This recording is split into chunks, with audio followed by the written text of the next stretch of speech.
And good evening, everyone. It's really my pleasure to be here with you tonight. My name is Nash Islam, and I'm a firm believer in the age-old creed that knowledge is power. With the rise of the internet, individuals have unprecedented access to information.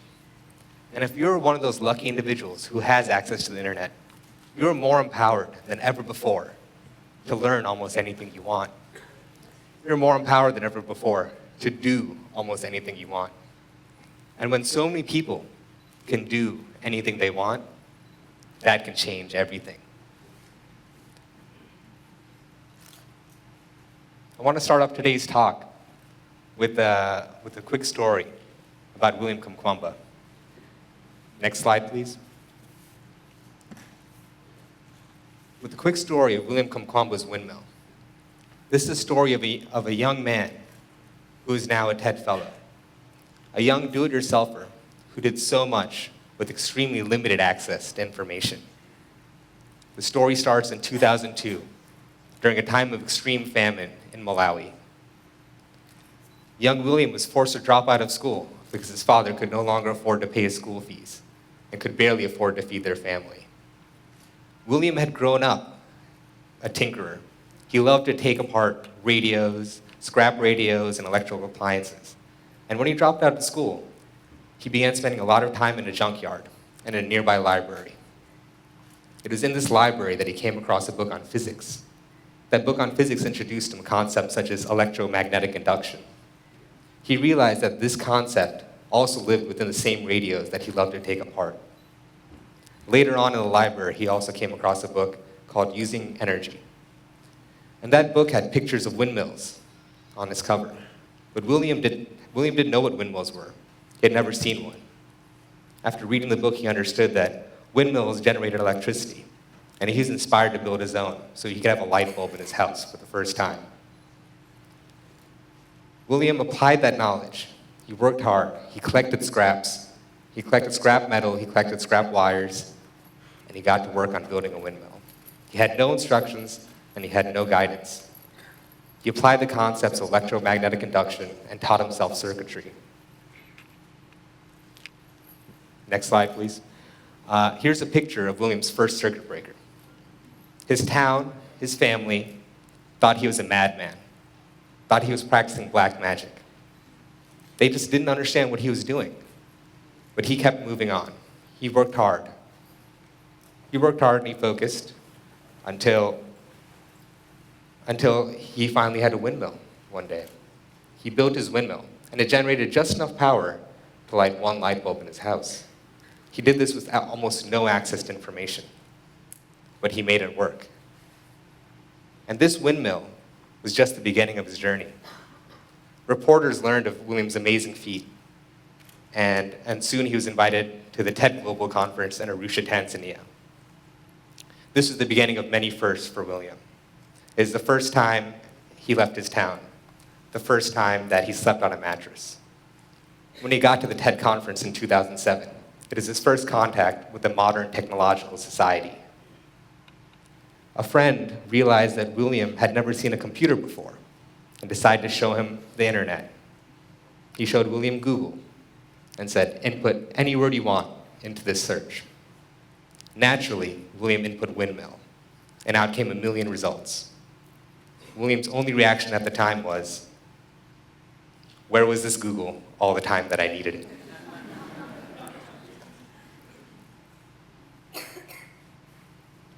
William, with almost no access to information, built a windmill and enabled his own destiny.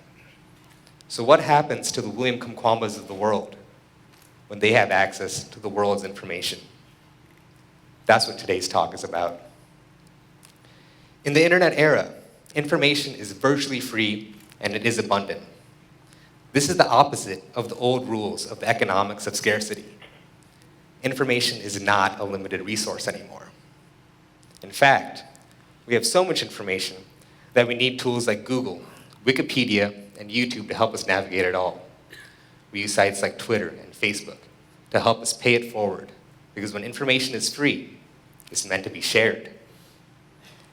And with this abundance of information, sometimes it's hard to find the right answer. Sometimes you have a task to accomplish, such as fixing your broken BlackBerry. And you're wondering, should I ask my friends? Should I take it to a shop? I say that maybe you could try fixing it yourself. Maybe there's a comprehensive guide on the internet to help you do just that. Sites like eHow, iFixit, Howcast, WikiHow have built businesses and communities around providing step-by-step solutions to many of your problems. Sites like Quora provide user forums to help answer questions that don't always have straightforward, objective answers. And in this world of abundant information, there's so many solutions. There's basically a recipe for everything. But it's not always easy to find that recipe. It's not always easy to find the best recipe for your needs. But if you look hard enough and you keep searching, sometimes when to find that best recipe, you need to actually be search literate. And search literacy is understanding how to effectively use web search to find quality sources appropriate to your task. It means separating the bad information from the good information. And with all that information out there, it requires tenacity and focus. Related to search literacy is being autodidactic, learning a subject without a teacher or formal education. We see education shifting towards that autodidactic model. Do-it-yourselfers teach themselves. They don't wait for others to teach them. And we see education moving that way too. Schools around the world are leveraging the Khan Academy model, which pushes kids to watch self-paced videos and learn on their own, changing that class time from being lectured class time to actually applying their knowledge in the class. We see sites like Coursera and Udacity taking course materials from the best universities in the world, universities like Harvard, MIT, and Stanford, and offering them for free online for anybody to learn. This is just the beginning. As education is becoming less formal, do-it-yourselfers are further empowered to learn ever more ambitious subjects. This represents a real, radical shift in society. It's a movement. So it's important to remember that in the internet era, do-it-yourself does not mean you do it alone. There are others like you, and they're willing to help you. So I ask you to join the do-it-yourself movement today, as soon as possible. Practice doing it yourself whenever possible. Fix your broken watch. Build your own website. Paint something yourself instead of buying a painting for your living room. And as you're doing it, share those best practices. Share that do-it-yourself knowledge. If someone asks you to do something for them, don't always just do it. Take the time to teach them. This is the same lesson as the old Chinese proverb. Feed a man a fish, give a man a fish, feed him for a day. Teach a man to fish, feed him for a lifetime. And while you're practicing and sharing the do-it-yourself methods, don't forget to continue promoting the do-it-yourself culture in a wider way among your organizations, your teams, your groups, your peers. And you can do this by encouraging your team members to search before you ask. Searching before you ask helps you ask better questions. Sometimes it helps eliminate the questions altogether. You should also encourage your team members to prototype the solution. Prototyping is an iterative method that applies knowledge and understands that the first application of knowledge is not always the best application, and it's a stepwise approach. William Kamkwamba's circuit breaker did not work on the first prototype. He basically lit a straw house on fire. But over time, he found the right one, and he was able to save his house. And if your organization is search literate, if your organization is autodidactic, if your organization is practicing prototyping, then you're probably building one of the best, most dynamic types of organizations. That's a learning organization. An organization that facilitates the learning of its members and continuously transforms itself. In this ever-evolving world and the quickly changing society, it's important that we keep on learning and that we apply those learnings as quickly as possible. And note that an organization of do-it-yourself-driven individuals is a learning organization that few formal training programs can keep up with. This is what happens when everyone takes it upon themselves to learn and to apply. And a do-it-yourself organization can change everything. It already has. This is a newsletter from 1976, a newsletter from the Homebrew Computer Club. What started off as a monthly meetup of tech hobbyists who just wanted to talk about the circuits and software they were making back in the 70s eventually spawned a technological revolution. At least 23 companies, including Apple and Microsoft, can trace a direct lineage to this Homebrew Computer Club. The towns around this original Homebrew Computer Club are now known as Silicon Valley. Fast forward to 2012, and we can now realistically say that from the 1970s to now, small groups of do-it-innovators can now tackle problems that were solely the purview of big governments and large companies, now that they're connected and now that they're empowered. Here are a few examples. Here's wikihouses.cc. They've open sourced home construction. You can go to wikihouse.cc and grab a design. You can print out plywood according to those design specifications and literally piece together your house like a puzzle. These are real houses, not toy houses. And they're beautiful, sturdy houses. Even more audacious than piecing your house together like a puzzle is building a self-sustaining village in a do-it-yourself model. That's exactly what opensourceecology.org is doing with this global village construction set. They've open-sourced designs for 50 industrial machines needed to build a small civilization with all the modern comforts. You'll find designs for machines like hay balers, bulldozers, and bakery ovens. And you'll find an innovative process for putting this all together, where one machine enables the next. Further into the do-it-yourself movement, we have do-it-yourself drones. This is the largest community of unmanned aerial vehicle builders in the world. And started in the early 2000s.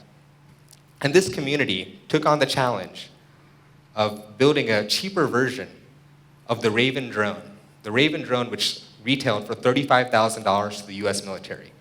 Within 1 year, with the help of do-it-yourselfers all across the world, this community built a model, which seen here, replicates 90% of the functionality of that Raven drone for just $300.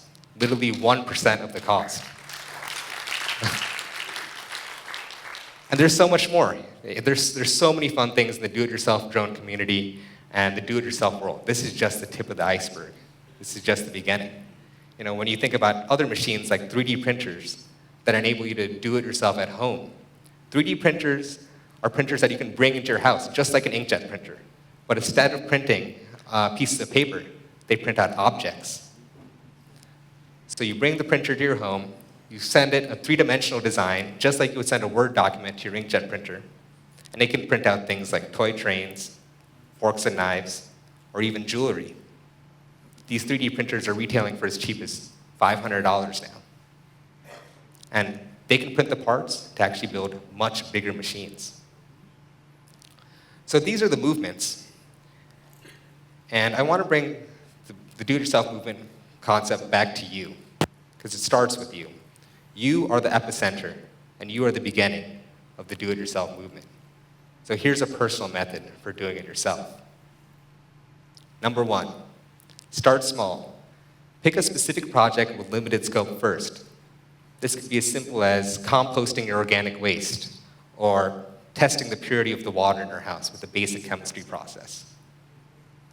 2, don't wait for anyone else to do anything for you. This is do it yourself. 3, leverage the resources of the internet to accomplish your task. Be search literate, be autodidactic. 4, ask for help when you're stuck.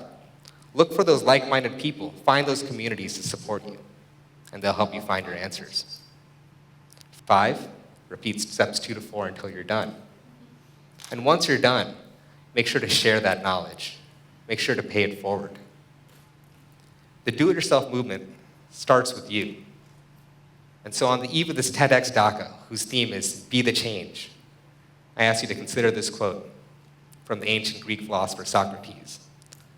Let him who would move the world first move himself. So it starts with you, and you, all of you, can do anything. So what can you do yourself in Bangladesh right now? Thank you.